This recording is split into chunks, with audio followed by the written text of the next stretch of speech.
can survive fire hotter than lava. It can hold pressure without flinching.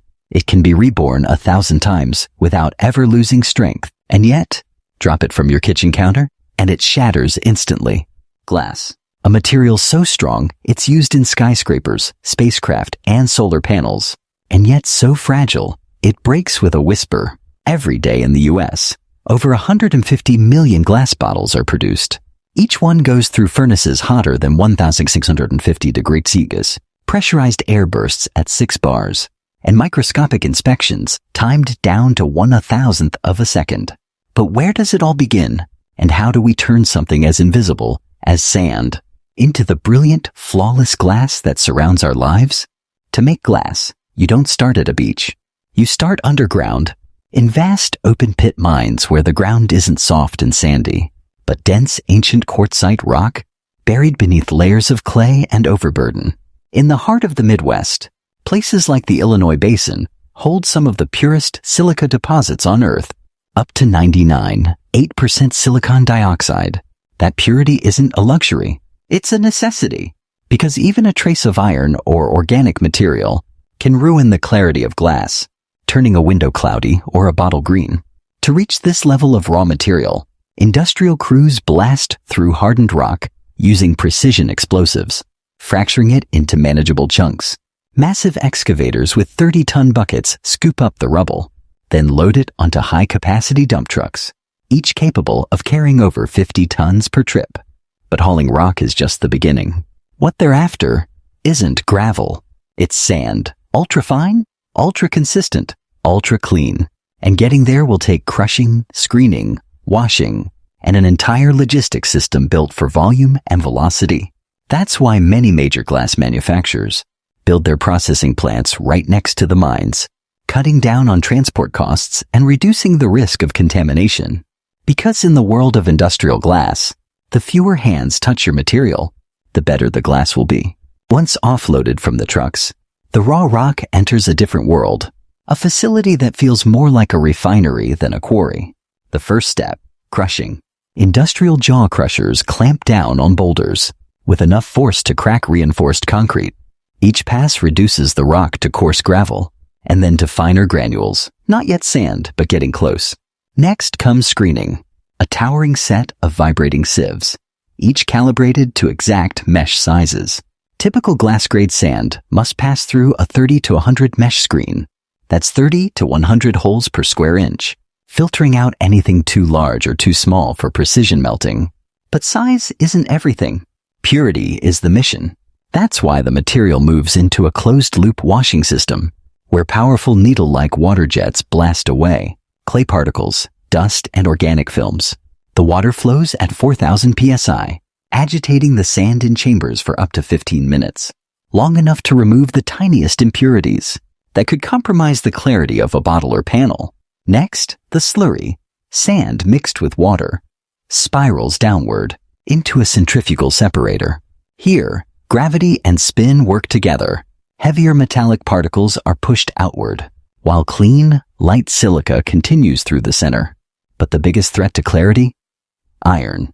Even a trace, just 0.03% Fe2O3, can tint glass green. So magnetic drums and high-gradient magnetic separators target and remove any remaining ferrous particles. The final step is drying. Using industrial dryers heated to over 100 degrees C, moisture is reduced to below 0.5%, leaving a clean, free-flowing powder. Then, like gold dust, the sand is sealed in 1-ton bulk bags, labeled, logged, and shipped straight to the furnace floor. It's not beach sand. It's engineered media, ready for transformation. Inside the factory, everything is synchronized. Every bag of sand is logged, tracked, and traced. But it's not alone. To make industrial glass, you need more than silica. You need chemistry. First comes the batch recipe. 72% silica sand, 14% cullet, recycled glass from previous runs, 12% sodium carbonate or soda ash, a touch of calcium oxide for durability, and if needed, pigments like cobalt oxide for that rich blue tint. The cullet does more than recycle. It's a thermal catalyst, helping reduce the melting point by 100 or 200 degrees, saving up to 15% in fuel consumption and dramatically lowering emissions. Once dosed, all materials are fed into high-speed ribbon blenders.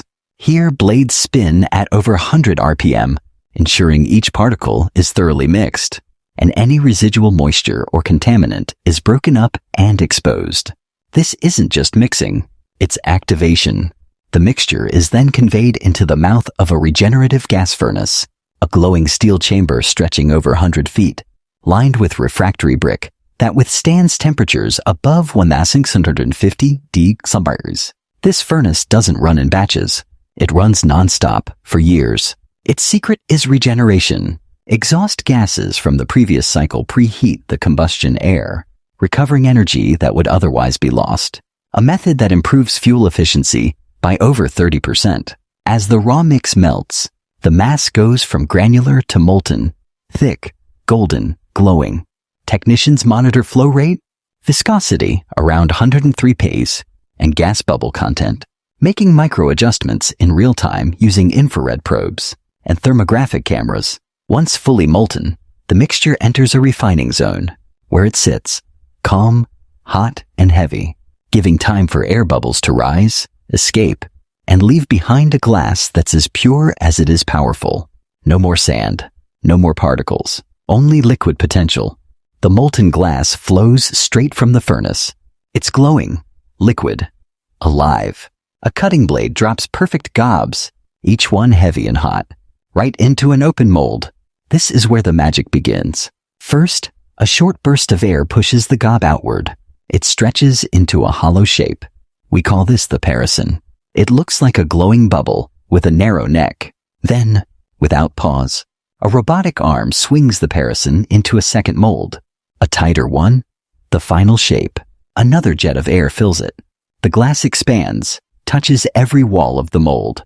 In just seconds, a bottle is born, perfectly shaped, still red hot, and done with mind-blowing precision. Every movement, every puff of air is timed down to 1,000th of a second. Why 2 steps? Because this way, the bottle has uniform thickness.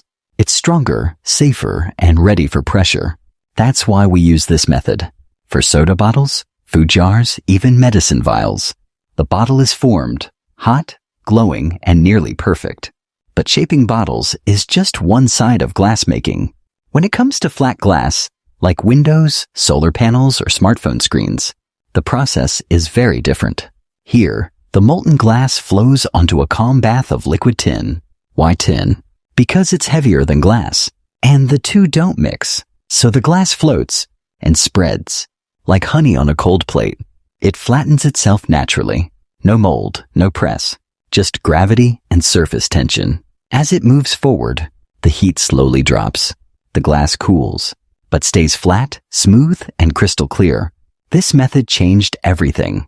Today, almost all window glass is made this way.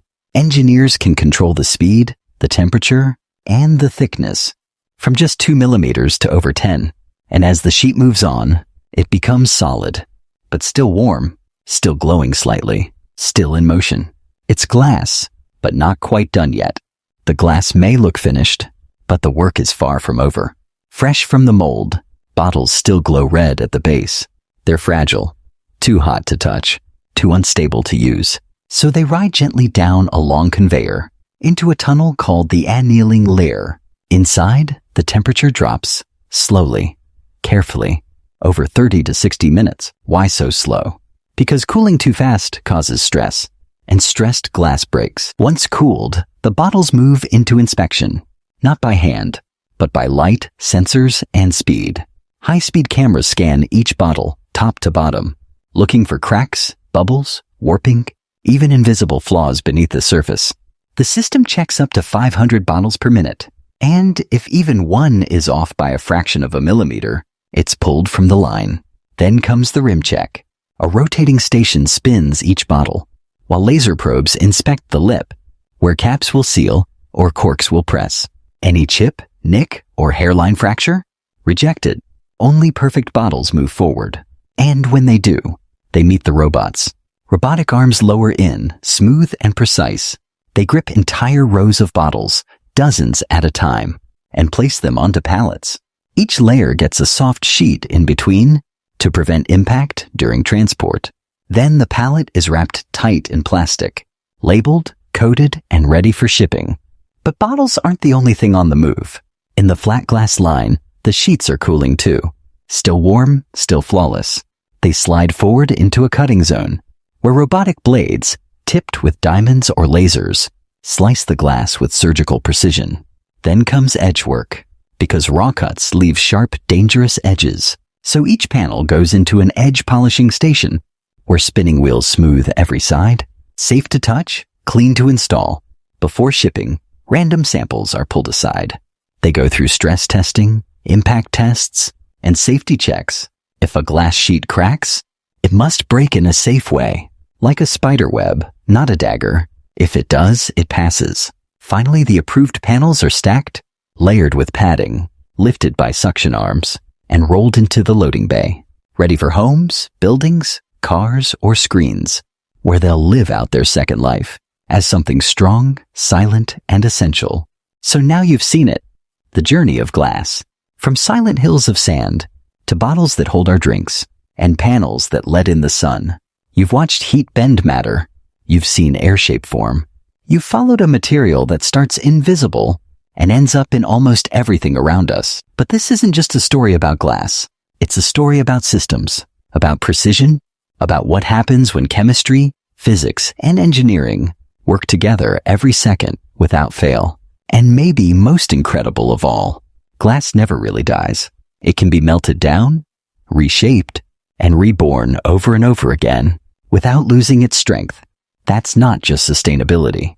That's design that lasts. So next time you pick up a bottle or look out a window, take a second. What you're holding isn't just glass. It's heat, pressure, timing, and human ingenuity made visible. If this journey made you see glass differently, stick around. We've got more behind-the-scenes stories coming, where ordinary things become extraordinary when you look a little closer.